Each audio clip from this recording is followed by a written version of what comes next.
भजमन नारायण नारायण नारायण, श्रीमन नारायण नारायण नारायण, स्वामी नारायण नारायण नारायण, नारायण हरि हरि श्रीमन्नारायण।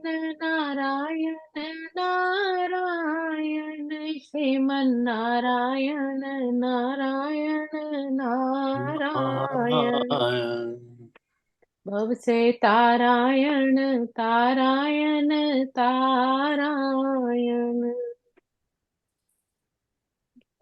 वसुदेव सुतं देवं कंस चाणूरमर्दनं, देवकी परमानन्दं कृष्णं वन्दे जगद्गुरुं, कृष्णं वन्दे जगद्गुरुम्। बहुत सुंदर। ओम अगर हो श्री सके ना तो परमात्मने ने नमः। इस नमः। श्लोक का भी मतलब बता देना, जो रोज पढ़ते हैं ना पहले, ये जो हाँ जी।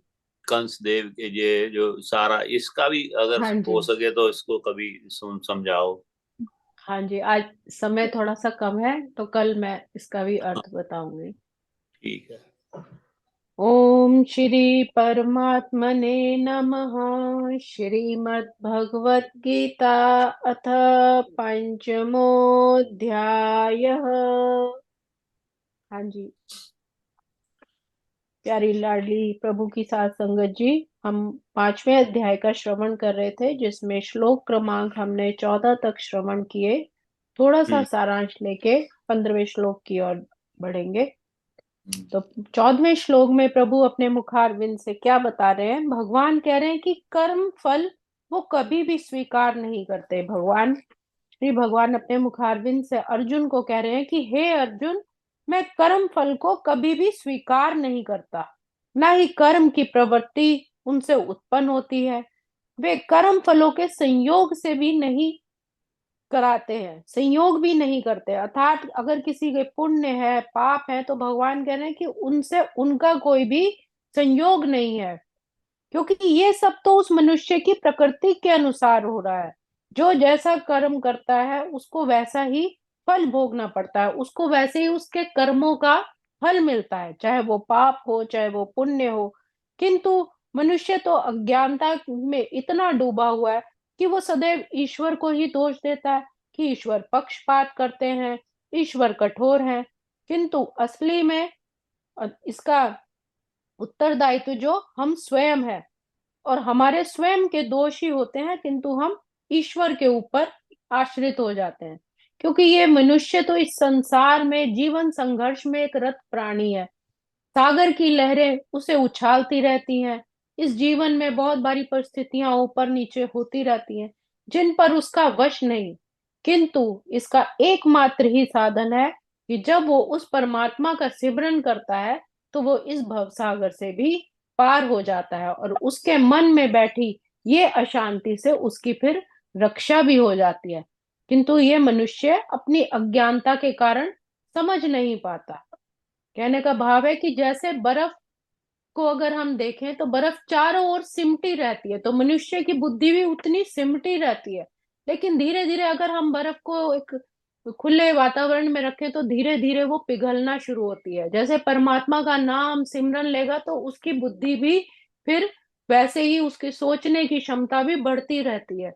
और धीरे धीरे जब वही एक लिमिटेड जो एक सीमित उसमें बर्फ थी, एक अपने सीमित आकार में थी, धीरे धीरे जब वो फैल जाती है पानी बन के, जब उसका भाप बन जाता है तो वो ही आकाश में फिर पूरे ब्रह्मांड में फैल गई। अर्थात जब उसे परमात्मा का ज्ञान हो गया, उससे एकाकार हो गया, तो वो पूरे आकाश में समस्त ब्रह्मांड का फिर उसको ज्ञान हो जाता है। उस जीवात्मा को उस परमात्मा के साथ एकाकार होने पे सब कुछ प्राप्त हो जाता है।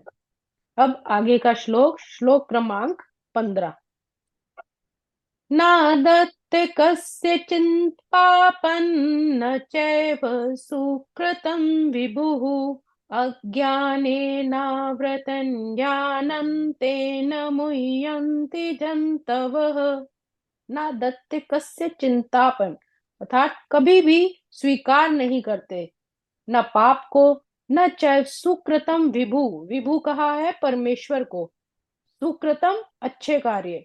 तो भगवान यहाँ बता रहे हैं कि परमेश्वर ना तो किसी के पापों को ग्रहण करते हैं, ना पुण्य को ग्रहण करते हैं, किंतु सारे देहधारी जीव इस अज्ञान के कारण मोहग्रस्त रहते हैं, जो उनके वास्तविक ज्ञान को आच्छादित किए रहता है।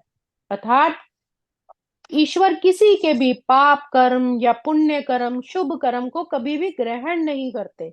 ये सब अपने अपने स्वभाव से ही जो कर्म करते हैं, पाप करते हैं या पुण्य करते हैं, स्वयं ही उत्तरदायी होते हैं। किंतु जीव तो मोहग्रस्त रहता है, इसी मोह में पड़ा रहता है कि यह सब मेरे कारण, यह ईश्वर ने मेरे साथ ऐसा किया, क्योंकि उसका वास्तविक ज्ञान अज्ञानता से ढका हुआ है। उसके मन मस्तिष्क पर, उसके हृदय पर एक अज्ञानता का जो पर्दा पड़ा होता है, उसके कारण ही वो सोचता है कि ईश्वर मेरे साथ सब कुछ ये क्यों कर रहा है। किंतु ईश्वर तो एक वर्षा के समान है, उसका तो सबके लिए समान कार्य करता है। जैसे पानी सारी जगह एक जैसे ही बरसता है, उसी तरह ईश्वर भी सब पर समान कृपा करते हैं। लेकिन अगर कोई पाप का भागी है या पुण्य का भागी है, तो वो भगवान कह रहे हैं अपने कर्मों के अनुसार है, उसमें ईश्वर दोषी नहीं है। और इसी अज्ञानता के कारण वो सब बुरे काम करता रहता है और उसी में मोह में फंसा रहता है। यहाँ पर विभु बताया है, अर्थात परमेश्वर जो असीम ज्ञान, धन, बल, यश, सौंदर्य तथा त्याग से युक्त है। उस परमेश्वर जैसा असीम ज्ञान किसी के पास नहीं। उसके पास धन है, वो सर्वशक्तिशाली है, वो सर्व ज्ञाता है, सौंदर्य से परिपूर्ण है और त्याग से भी युक्त है। वह किसी भी जीव के लिए कोई विशिष्ट परिस्थिति उत्पन्न नहीं करता, अपितु जीव अज्ञान से मोहित होकर ही जीवन की ऐसी परिस्थिति की कामना करता है, जिसके कारण कर्म तथा फल की श्रृंखला आरंभ हो जाती है कि मैं ये कार्य करूंगा तो ये हो जाएगा, ऐसा करूंगा तो वैसा। तो उसके कारण फल की भी आगे श्रृंखला बन जाती है। भगवान तो सर्वशक्तिमान है, किंतु जीव नहीं है। भगवान विभु अर्थात सर्वज्ञ है, सब जगह है, कण कण में विराजमान है, किंतु जीव एक छोटा सा मात्र अणु है। जीवात्मा में इच्छा करने की शक्ति है, किंतु ऐसी इच्छा की पूर्ति सर्वशक्तिमान भगवान के द्वारा ही की जाती है। अगर हम कोई इच्छा करते हैं किसी भी चीज को पाने की है, तो हम केवल एक इच्छा कर सकते हैं, लेकिन उसकी पूर्ति करना न करना वो उस सर्वशक्तिमान ईश्वर के हाथ है।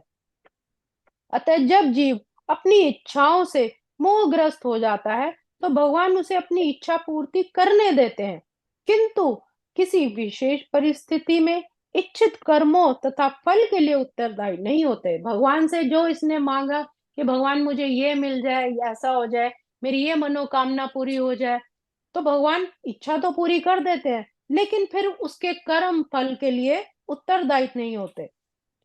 इसलिए मोहग्रस्त होने से देहधारी जीव अपने को परिस्थिति जन्य शरीर मान लेता है और जीवन के क्षणिक सुख और दुख को भोगता है।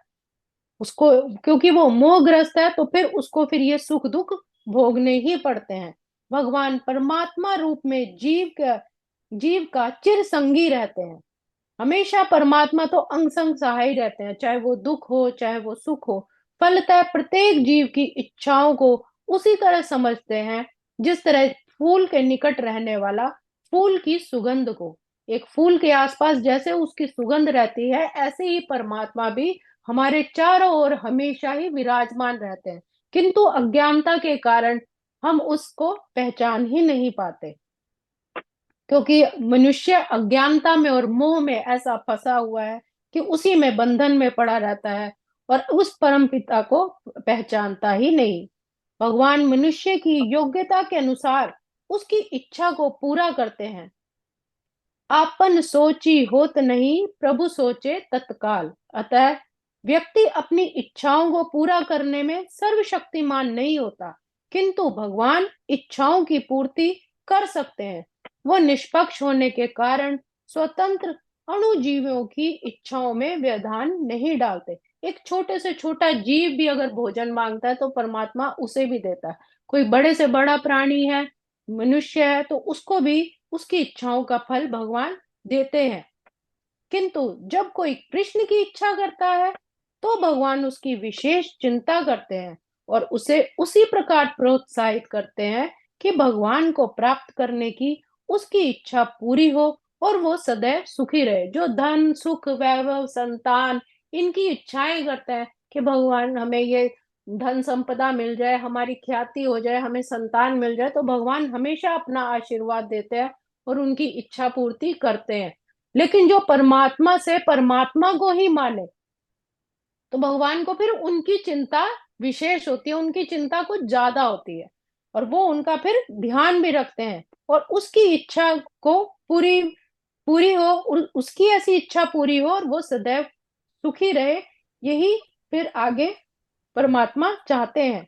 जीव अपने सुख दुख में पूर्णतः आश्रित है। परमेश्वर की इच्छा से वह स्वर्ग या नरक जाता है। जिस तरह वायु के द्वारा प्रेरित बादल जैसे कर्म करता है सुख के दुख पे, ये पूरी तरह उसके कर्मों पर ही आधारित होता है। और परमेश्वर की इच्छा से ही अगर अच्छे काम करता है तो वो स्वर्ग जाता है, अगर बुरे कर्म करता है तो नरक जाता है। जिस तरह वायु के द्वारा जैसे बादलों को कोई हवा लेके चली जाती है, फलस्वरूप स्वभावत सच्चिदानंद स्वरूप होते हुए भी वो अपने अस्तित्व की लघुता के कारण भगवान के प्रति सेवा करने की अपनी स्वाभाविक स्थिति को भूल जाता है। वो भूल जाता है कि वो सिर्फ एक अंश मात्र है, उस परमात्मा का एक बहुत छोटा सा अंश है, वो सिर्फ उसका एक दास है और भूल जाता है कि मुझे उस परमात्मा का सिमरन करना है, उसकी सेवा करनी है। और इस तरह वह अविद्या द्वारा बंदी बना लिया जाता है और इस तरह वो इस संसार में एक बंदी बनकर रहता है। अज्ञानवश जीव यह कहता है कि उसको भव बंधन के लिए भगवान ने उत्तरदायी बनवाया है। वो अज्ञानता हो क्योंकि मोह माया में वो ऐसा फंसा रहता है कि वो यही सोचता है कि इस संसार में अगर मैं फंसा हूं, इस भव बंधन में मैं फंसा हूं तो भगवान के कारण हूँ।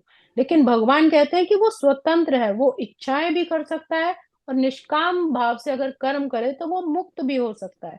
इसलिए भगवान ना तो किसी के प्रति घृणा करते हैं ना ही किसी को चाहते हैं, किंतु जो उनसे प्रेम करता है भगवान भी उनको फिर बहुत अत्यंत प्रिय होते हैं। बिल्कुल। तो इसलिए परम पिता को परमेश्वर से हमें परमेश्वर को ही मांगना चाहिए, संसारिक वस्तुओं भौतिक वस्तुओं को नहीं मांगना चाहिए। वो तो परमात्मा फिर स्वयं ही सब कुछ दे देते हैं, सबकी झोलियां भर देते हैं। तो आज के श्लोक को हम यही विराम देंगे। ओम श्री कृष्णार्पणमस्तु। हरे नमः। हरे नमः। हरे नमः।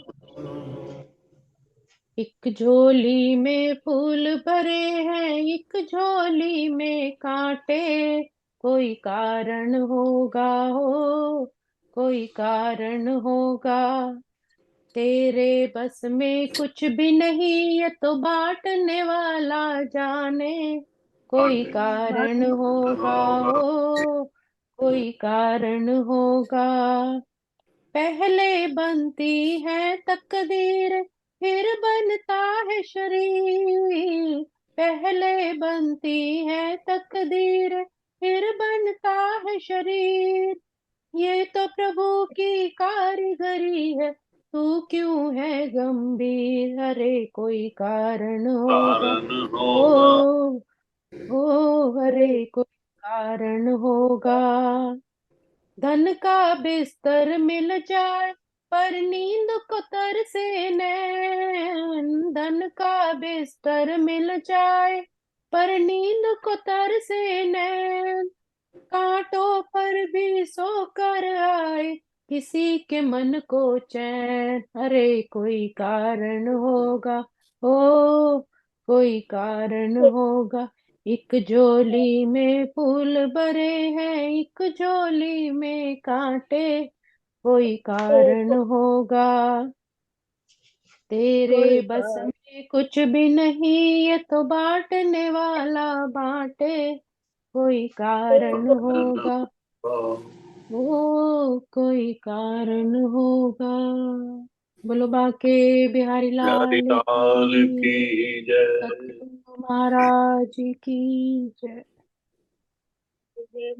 बहुत धन्यवाद संगीता, बहुत सुंदर हमेशा की तरह।